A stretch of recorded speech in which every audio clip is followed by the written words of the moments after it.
Welcome to the Strength of the Day podcast, which is a daily Bible study with Dennis Fountain. We hope this time together will be challenging, sharpening, uplifting, encouraging, and strengthening to your Christian walk. Thank you for joining us, and we pray you are helped through today's study. Hey, good morning, and I hope that your week is going well. I want to say today as we kind of get started, if you're from our church, I know you know that it is our church's junior camp week, and have a number of our students up or down in Goldendale, Washington at Camp Graceway for junior camp. And so if you don't know that, and if you do, I'm just going to ask everyone, if you would you pray for our kids, pray that God would give them safety as they're gone. All of our junior campers, and of course our kids are there this week, not as campers, but working the camp. Micah's serving on camp staff, and then Dennis and Lena are both counselors there this week. And so would you pray for all the students from Moses Lake Baptist Church and all of our counselors that are there at camp, praying for God to work in hearts, and of course for every kid that's there, and for the speaker this week and the camp director, just pray for wisdom and grace for all of them if you would do that. Well, for us today, we are jumping back into our study of the book of Esther. Yesterday, we were kind of brought face to face with the understanding that when we make irrational decisions, it will hurt the relationships around us. And so we asked ourselves about our influence and wanting to make decisions based upon healthy influence, based upon clear thinking, and then also as Christians or followers of Jesus, based upon the Word of God. Today, we're coming to Esther chapter number 2. The characters we were introduced to so far were King Ahasuerus and his wife Vashti. Remember, now she is no longer the queen because she wouldn't come and show off in front of the guests of Ahasuerus. But Ahasuerus made that decision in an irrational time. He wasn't thinking clearly. He was drunk. And finally, it comes to his senses, and now he's saddened. We've met Memucan, who was a poor influence or a poor voice into the life of Ahasuerus. And so now as we come to chapter number 2, King Ahasuerus is lonely, and we pick up in verse number 2 where it says this, that the king's servants who attended to him said, "Let beautiful young virgins be sought for the king." So now is the second part of Memucan's plan. Remember the first part, get rid of Vashti. She wouldn't listen to you, and if she doesn't listen to you, our wives aren't going to listen to us. And it was very self-serving, right, advice that he gave. And so he said, get rid of her and find another wife, find another young lady to be pleasing to you. So now we're going to send out word that all the young virgins be sought for, and let the king appoint officers in all the provinces of his kingdom, that they may gather all the beautiful young virgins to Susa or Shushan, the palace, into the women's quarters under the custody of Haggai, the king's eunuch, custodian of the women, and let beauty preparations be given them. Then let the young woman who pleases the king be queen instead of Vashti. And this thing pleased the king, and he did so. So here's this situation now that they do, and we're not going to dive deep into it today. But you can do the research, or you could email me or text me. I could send you some of the research on it. But at this time, this is not just a beauty pageant. This is actually something where the women would come in and the king would have a physical relationship with them, and then if whichever one pleased him the most would become the queen, and the others would just become a concubine of his. So really, just a godless approach in this situation completely. But I want you to see what happens and how God works through all of this, even in times when things aren't clear. For a believer, maybe a time when it's hard to trust that there's something going on or God's doing something. What we're going to learn today is that we can trust even when we don't understand completely. And so it says in verse number 5, in Susa, the citadel, there was a certain Jew whose name was Mordecai, the son of Jair, the son of Shimei, the son of Kish, a Benjamite. Kish had been carried away from Jerusalem with the captives who had been captured with Jeconiah, king of Judah, whom Nebuchadnezzar, the king of Babylon, had carried away. And Mordecai had brought up Hadassah, that is Esther, his uncle's daughter, for she had neither father nor mother. So Mordecai is a cousin to Esther or Hadassah, and they are Jews that from the captivity have been raised in Susa or Shushan the palace. From the text, we would lean to believe that Mordecai is quite a bit older than Esther, even though they're cousins.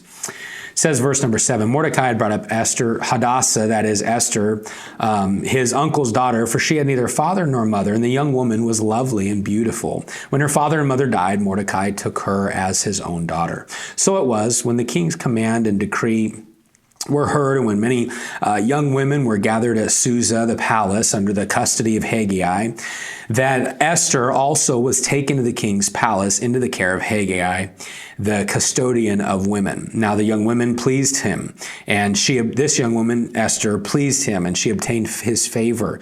So he readily gave beauty preparations to her besides her allowance. Then 7 choice maidservants were provided for her from the king's palace, and he moved her and her maidservants to the best place in the house of the women. So Esther finds favor in the sight of Haggai, the eunuch that serves the king. Verse number 10, Esther had not revealed her people or family, for Mordecai had charged her not to reveal it. And the story continues, and we, just for sake of time, we're not going to read all of this. But it basically, these women would come into the king, and again, whichever one pleased the king the most would be queen. And so it comes to Esther's turn, and she's asked, what do you want to bring into the king as a gift? And she says, nothing. I don't want to bring anything in. And the Bible tells us that she goes in, and verse number 17, we read this. And the king loved Esther more than all the other women, and she obtained grace and favor in his eyes more than all, so that he set the royal crown upon her head and made her queen instead of Vashti. And then the king made a great feast, the feast of Esther, for all his officials and servants, and he proclaimed a holiday in the provinces and gave gifts according to the generosity of the king.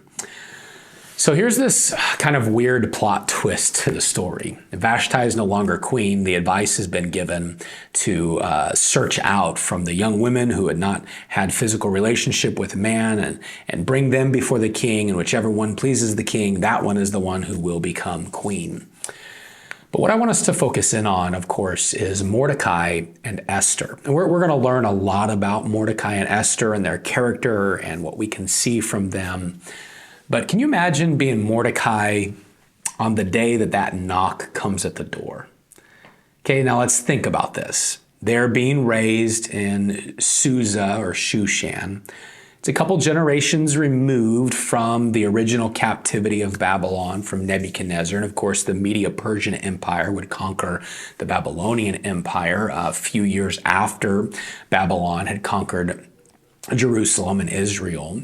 And so here you have Mordecai being raised, probably himself raised in captivity, but now raising his cousin whose mother and father had died, raising her in captivity. So this isn't your homeland. This isn't the people who worship your God. They're not allowed. Actually, the name God is not in the book of Esther. Many scholars believe that Mordecai wrote the book of Esther, but because the name of God is not in there, it's because of some law perhaps that was placed that you couldn't write about God. But what we know is that knock came at the door. And Mordecai opens the door. Are there any young women who have never had a relationship with a man that lives here? If so, they're coming to the king. And how intimidating would that have been? Maybe Mordecai had this idea, well, if I lie, I can get her out of it. But if I lie and they catch me, they're going to kill both of us. And of course, Mordecai loving God, we know that from the text, and we'll see that in a few days. But Mordecai loving God, yes, there is a young lady here. Her name is Hadassah or Esther. And so they take Esther, and she goes, and of course, the story tells us that she is the one chosen to be queen. But on that day that Mordecai allowed Esther to go, and that day that Esther went, they didn't know. They didn't know what was going on. They didn't understand the whole situation. They did not read Esther chapter number 1. They didn't know all these things that had taken place. For all they knew, she was going into captivity. And for all they knew, they would never have contact again. We don't know everything that they knew. We just know that they didn't know everything. They didn't have all the answers. And yet what we're going to see through this study, and I'm just kind of bringing it into today, is that Mordecai and Esther, I believe, from the very beginning, were trusting God in a situation that they did not understand. And you know what I want to encourage you with today is we can look at all the situations and circumstances in our life and we can say, Lord, I just don't understand. I don't understand why this took place or why that person had this happen. God, I don't understand this sickness. I don't understand that death. God, I don't understand. But the fact of the matter is that on this side of heaven, we are not going to have that understanding, but we can still choose to trust God. And while Esther chapter 2 doesn't say, but Mordecai and Esther trusted God, I believe from the context of the entirety of the book, it is very clear that from day one, Mordecai and Esther trusted God. Even when they didn't understand all that was playing out, even when they didn't understand all that was taking place, they chose to trust God. So my question to you today, my friend, is what area is there in your life that you're struggling to trust God in? Maybe you don't understand why your finances are the way they are, and that's out of your control. Maybe you've been spending wisely and you just, man, things aren't making, the ends aren't meeting. Or maybe it's a health situation and man, you feel like you've been taking care of your body and stewarding it well, but there's that situation or a family member situation that just does not make sense. Or maybe it's something, again, something completely out of your control. You're just saying, God, I do not understand this.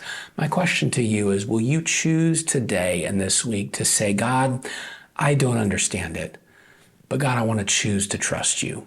So Lord, today, would you help me to trust you even when I don't understand? Hope that would be a help to you. Look forward to seeing you tomorrow. We'll pick up in chapter number 3. Have a great day.